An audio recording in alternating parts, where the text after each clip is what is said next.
Hello friends, हमारे channel स्पायरिंग teacher में आप सभी लोगों का स्वागत है।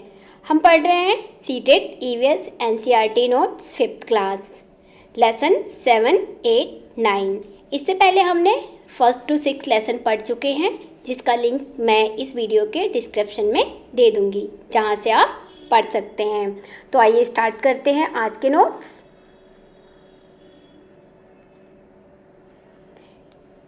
मृत सागर दुनिया का सबसे नमकीन सागर है। सागर है इतना कि 1 लीटर पानी में 300 ग्राम नमक होता है। कि अगर हम देखना चाहें कि अगर 1 लीटर पानी लेते हैं तो उसमें हमें 300 ग्राम नमक प्राप्त होता है। मृत सागर ऐसा नमकीन सागर है। मृत सागर में ऐसे तैरा जा सकता है जैसे हम सोते हैं, बिल्कुल फ्लैट होकर के। जैसे हम पूरा पैर वो करके सोते हैं, उस तरह से हम उसमें तैर सकते हैं। हम देखते हैं कि जब पानी में नमक घुल जाता है तो अगर हम नींबू भी डालते हैं तो नींबू उसमें तैरने लगता है। तो इसी तरह से जो नमकीन सागर है उसमें कोई भी वस्तु जो है वो तैरती रहती है। दांडी यात्रा 1930 में गांधी जी द्वारा शुरू की गई थी, जिसमें नमक कानून का विरोध किया गया था और उस कानून को तोड़ा गया था। नमक पे जो कर लगाए गए थे उसका विरोध करके लोगों ने उस कानून को तोड़ा था कि कर को जो हटा लिया जाए। यह यात्रा अहमदाबाद से गुजरात के समुद्र किनारे तक चली थी। हमारे जीभ का पहला हिस्सा मीठा स्वाद, बीच में नमकीन तथा अंत में कड़वा, और जो किनारे किनारे पे है वहाँ पे खट्टा बताता है। कि हम जब भी कोई चीज़ खाते हैं तो पहला हिस्सा जो हमारे टेस्ट में क्या होता है, मीठा आता है। अगर हम बीच में देखते हैं तो वो नमकीन शो करता है और लास्ट में वो कड़वा लगता है और किनारे किनारे पे खट्टा होता है। मलेरिया जो है वो एनोफ्लेस मादा मच्छर के काटने से होता है। ये सिर्फ मादा मच्छर के काटने से होता है, ये नर मच्छर के काटने से नहीं होता है। माइक्रोस्कोप एक ऐसा सूक्ष्मदर्शी यंत्र है जिसकी सहायता से हम 1000 गुना बड़ा देख सकते हैं।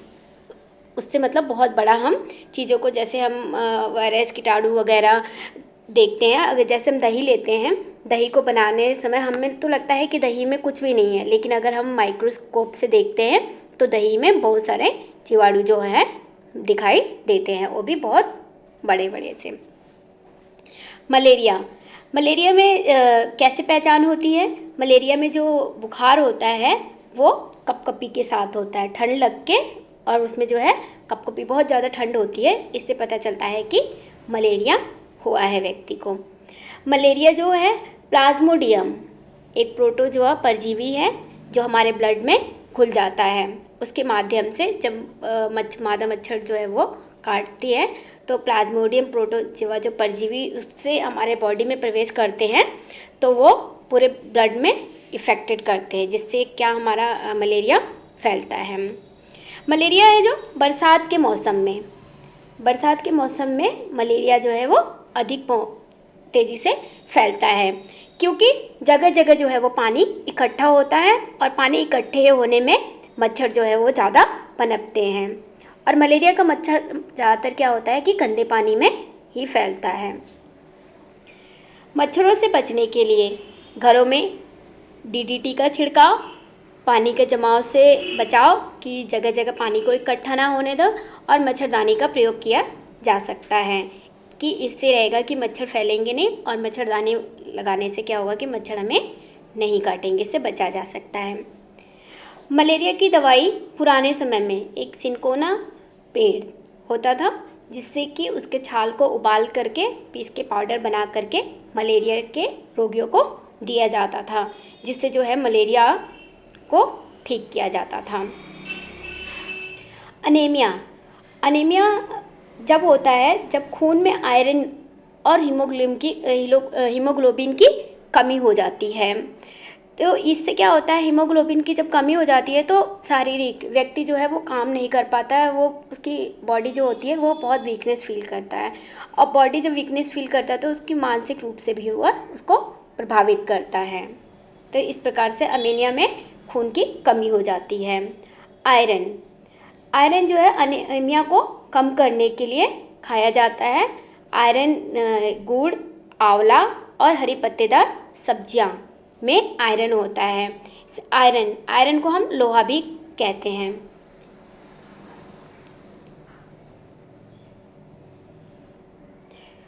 मच्छरों से फैलने वाली बीमारियां, मलेरिया, डेंगू और चिकनगुनिया। डेंगू और चिकनगुनिया के जो मच्छर हैं वो हमेशा साफ पानी में पनपते हैं। मच्छर पानी में जो अंडे देते हैं उसे लार्वा कहते हैं, और इसका कलर जो है वो ब्राउन कलर का होता है। रोनाल्ड रोज को दिसंबर 1902 में नोबेल पुरस्कार मिला था। मक्खियों से डायरिया, हैजा, टाइफाइड आदि बीमारियां फैलती हैं। मक्खियां जो है खाने के समय हमारे खानों पे आकर के बैठ जाती हैं, जिससे कि ये सारी जो डायरिया, हैजा, टाइफाइड आदि बीमारियां हैं जो वो मक्खियों के द्वारा फैलती हैं।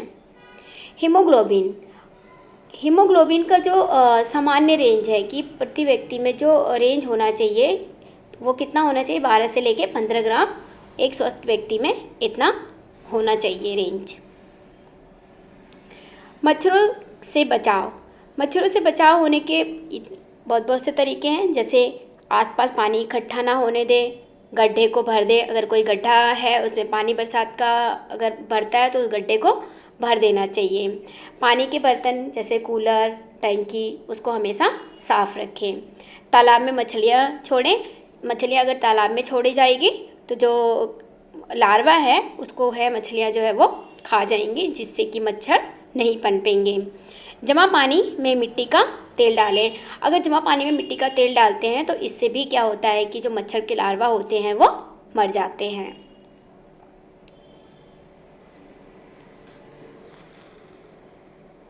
नेहरू इंस्टीट्यूट ऑफ माउंटेनियरिंग जो इंस्टीट्यूट है वो कहाँ पे है, उत्तरकाशी में है।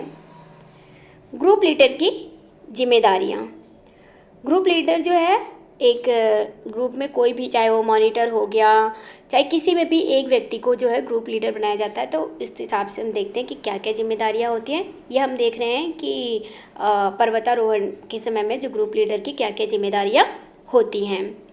बाकी लोगों का जो है सामान उठाने में मदद करना, जो लोग सामान नहीं उठा पा रहे हैं उनको सामान उठाने में मदद करना, पूरे ग्रुप को, जो ग्रुप है उनका वो आगे बढ़े उसके बाद ही आगे चलना, जो चल ना पाए उसे हाथ पकड़कर चलाना, रुकने के लिए जगह ढूंढना, बीमार, अगर कोई व्यक्ति बीमार पड़ता है तो उसका ध्यान रखना, खाने पीने की चीज़ों का इंतजाम करना, देखना ग्रुप में किसी सदस्य से अगर गलती होती है तो हंसते हंसते उस सजा को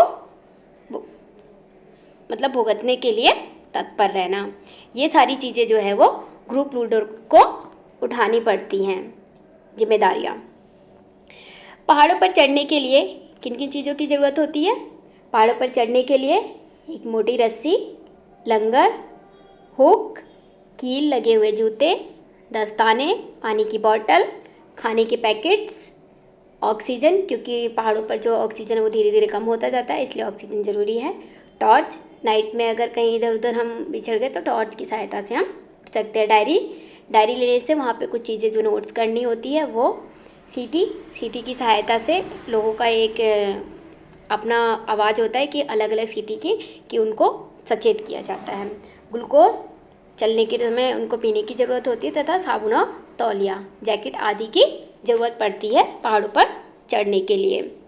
नदी पार करने के लिए मोटी रस्सी, कि अगर हम नदी को पार करते हैं तो क्या चाहिए हमें, मोटी रस्सी, पिनॉन मतलब उसमें खूंटे हम गार्ड करके एक साइड से दूसरे साइड पे जाते हैं, और उसमें जो है हुक की सहायता से हम फिसल करके दूसरे साइड पे पहुंच जाते हैं। बिछेंद्री पाल एवरेस्ट पर चढ़ने वाली प्रथम भारतीय महिला थी, जिन्होंने 23 मई 1984 को 8900 मीटर दूरी को तय किया था। पहाड़ों पर चढ़ने के लिए हमारे शरीर का जो पहाड़ों पर चढ़ने के लिए जो शरीर का जो कोण होता है, क्योंकि हमें बिल्कुल सीधा 90 डिग्री का कोण बनाना चाहिए और बैक जो है वो बिल्कुल सीधा होगा। अगर बैक सीधा नहीं होगा, 90 डिग्री का कोण नहीं बनेगा, तो हम फिसल जाएंगे नीचे। और अगर पहाड़ों पर उतरने को जो है पर्वतारोहण में क्या बोलते हैं? रैपलिंग।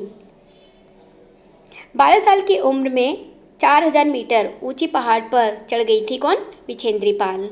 बड़े होकर उन्होंने नेहरू इंस्टीट्यूट ऑफ माउंटेनियरिंग से उन्होंने पहाड़ पर चढ़ने की ट्रेनिंग ली और उनके जो गाइड थे उस समय ब्रिगेडियर ज्ञान सिंह थे। विछेंद्री पाल जब विछेंद्री पाल माउंट एवरेस्ट पर चढ़ी थी तो उस समय 2 व्यक्ति जो थे वो वहाँ पर पहुँचे थे, परंतु विछेंद्री पाल ने एवरेस्ट पर पहला कदम रखा था। इन्होंने ही जो 43 मिनट तक वहाँ पर ऊंची चोटी पर खड़ी रही। विछेंद्री पाल भारत की पहली महिला और विश्व की 5वीं महिला थी जिन्होंने एवरेस्ट पर कदम रखा था। एडवेंचर जैसे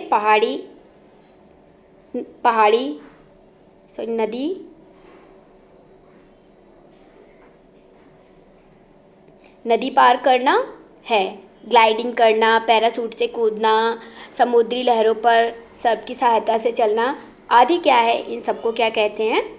एडवेंचर कहते हैं। एडवेंचर एक क्या होता है? रोमांचकारी अनुभव होता है। एडवेंचर करते समय मन में बहुत अलग अलग से मतलब खुशी होती है। रोमांचकारी मतलब लगता है कि हमें एक अलग अनुभव प्राप्त हो रहा है। तो इसी के साथ ये सारे आज का जो नोट्स है हमारा समाप्त होता है।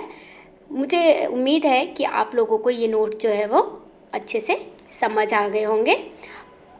अगर आप लोग मेरे चैनल पे नए हैं तो प्लीज़ मेरे चैनल को सब्सक्राइब ज़रूर कीजिएगा, जिससे मैं आगे की वीडियो आप लोग इसमें देख सकें। धन्यवाद।